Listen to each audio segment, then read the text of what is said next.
So this video gives you the chance to calculate a definite integral of the square of the cosine function.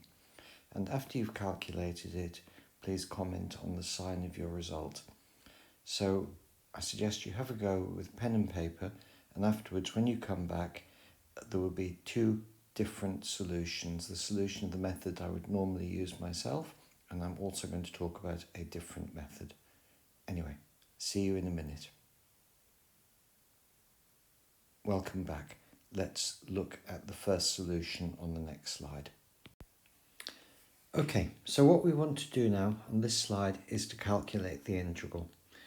We look at cos squared theta, we cannot integrate it by inspection. You could use parts, but parts I think is not the most elegant way to do it, and you need to be a little bit careful about it. I will go through that later in the video just to show it to you. The way I would do it is I would use the double angle formula. So this formula, which I think is very well worth knowing, can be rewritten using cos squared theta plus sine squared theta is 1, purely in terms of cos squared or purely in terms of sine squared. For this version, for this integral, we want it purely in terms of cos squared. So what we do is we say, well, sine squared theta is 1 minus cos squared theta, taking that over there.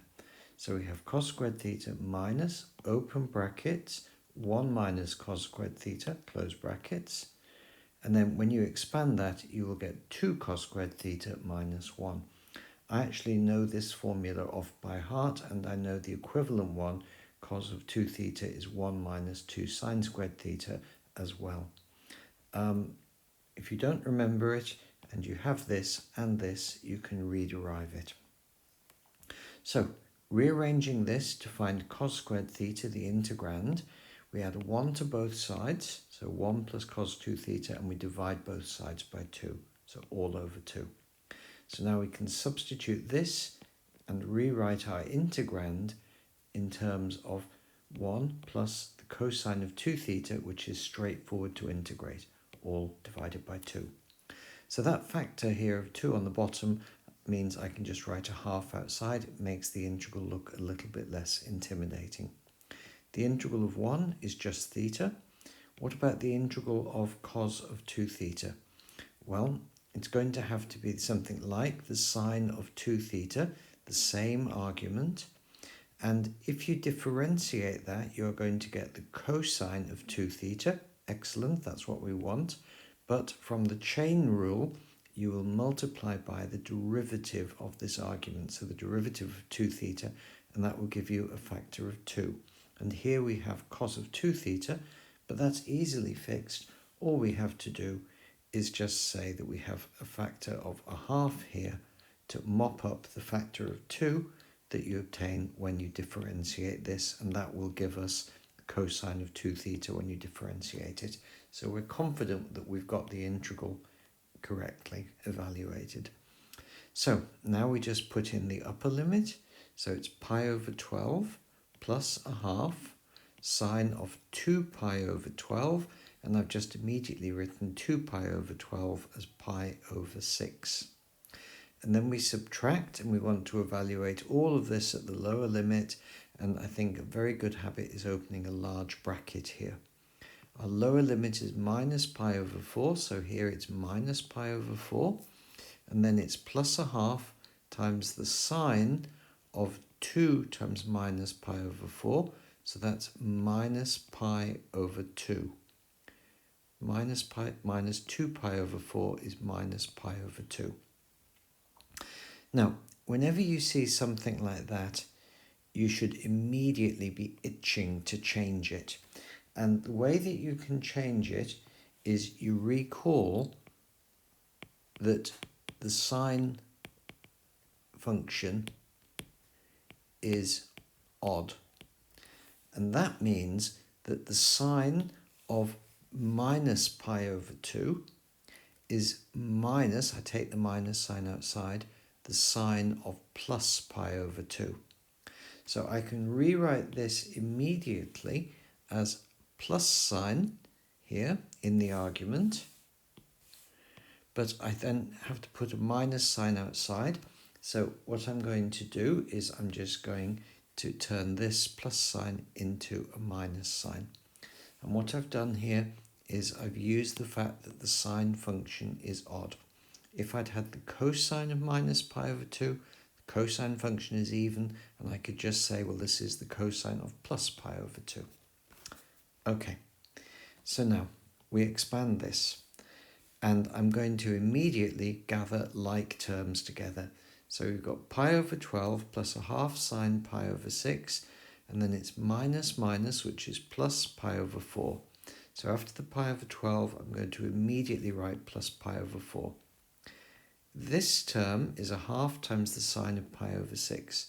The sine of pi over 6 is a half. So we have a half times a half. That'll be a quarter in a moment. If you don't remember that value, the thing to do is to draw an equilateral triangle and obtain it again. If every time you can't remember what the sine of pi over 6 or sine of pi over 3 is, you draw the equilateral triangle and work it out, you will start to remember it. Okay, so we've got this term, and this term. What about this one? We've got minus times minus, so it's plus. And then it's a half, and the sine of pi over 2 is 1. So it's just overall plus a half. So now we have a half outside. Pi over 12 plus pi over 4, when we add them, we want to put them on a common denominator, and the simplest common denominator is 12. So we have pi over 12 plus 3 pi over 12. That's what pi over 4 is. So pi over 12 plus 3 pi over 12 is 4 pi over 12. And then we have a quarter plus a half. To add that, putting it on a common denominator, we say we have 1 quarter plus 2 quarters. So overall, we have 3 quarters. This is all multiplied by a factor of a half. So our final result for the integral is going to be, well, 4 over 12 gives us 3, cancels down. So we have a half times pi over 3, and that is pi over 6. And then it's plus, and this is 3 quarters times a half. So that's going to give us 3/8. And that is our final result for this integral.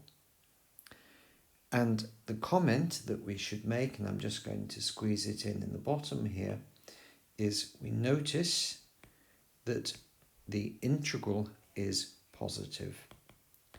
And this integral had to be positive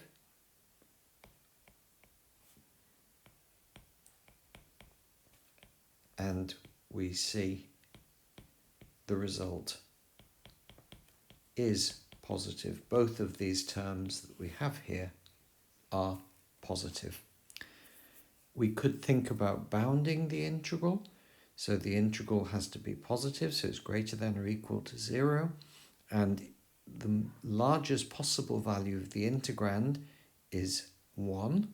It's the largest value of the cosine. You could actually bound it a bit more, but you could certainly say that this result for the integral has to be less than the area of a rectangle of height 1 and length from minus pi over 4 to pi over 12. And if you check that, you'll find out that the bounding works. Okay. On the next slide, I'm just going to talk about doing this using integration by parts. But this method that I've talked about on this slide is the method that I would use myself. So on this slide, I want to talk about trying to calculate this integral using integration by parts. And to do that, what we're going to do is factorize the cos squared into cosine times cosine. The idea of putting, say, a 1 here and then integrating the 1 and differentiating cos squared theta is not a good one. That would not help you. So we've got 2 factors of cosine. We're going to try to use the integration by parts formula. So one of these factors we're going to differentiate and one of them we're going to integrate. They're clearly exactly the same. The derivative of cos theta is minus sine theta. The integral of cos theta is sine theta, because if you differentiate sine, you get cosine. So now we just have the formula written here. So our integral is u times v, so that's cos theta times sine theta. And then it would be minus the integral of u prime, but u prime is negative, minus sine theta. So let's take that minus sign out of here. Minus minus gives us plus. And then we have sine theta from the u prime. Multiply that by v, which is also sine theta, and we obtain this result. At this stage, you might think about using integration by parts again, but if you do that, unfortunately, it's going to generate minus cos theta sine theta, which would cancel this, and the integral it would lead to is cos squared theta. So you would obtain that the integral of cos squared theta is equal to the integral of cos squared theta, which is true, but of course completely unhelpful. So instead, what we can do is we can rewrite sine squared theta using our key relationship that sine squared theta is 1 minus cos squared theta. So cos squared plus sine squared is 1, sine squared is 1 minus cos squared. So we just rewrite this equation again, but now here in this integral, instead of sine squared, we have 1 minus cos squared. So this is now going to be two integrals. The integral of 1 is easy, it's theta, and then we have minus, plus minus, minus the integral of cos squared theta with respect to theta. And that is our initial integral. So we can take this over to here, or equivalently we can add it to both sides, and we will get 2 times cos squared theta is cos theta sine theta plus theta. And if we divide both sides by 2, we get the integral of cos squared theta d theta is 1/2, open brackets, cos theta sine theta plus theta. And that is our result, plus an integration constant. Now, if you want to think about what the result was that we had on the previous slide, that looked a little bit different. We had a 1/2 sine 2 theta.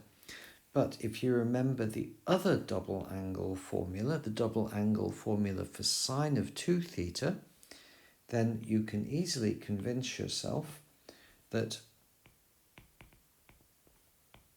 since sine of 2 theta is 2 sine theta cos theta, if you substitute that into here, you will get the previous result. So the two methods agree. So the result of the previous slide and this result agree with each other. So just to think a little bit about why using integration by parts a second time did not work here, the reason I would say is that here you've got cosine times cosine, and we've chosen one of them to integrate and one to differentiate. That's what we always do using integration by parts. But if you use integration by parts again, and you then take this term that we'd got from differentiation, and you integrate it, and this term which we got by integration, you differentiate it, you're just going backwards.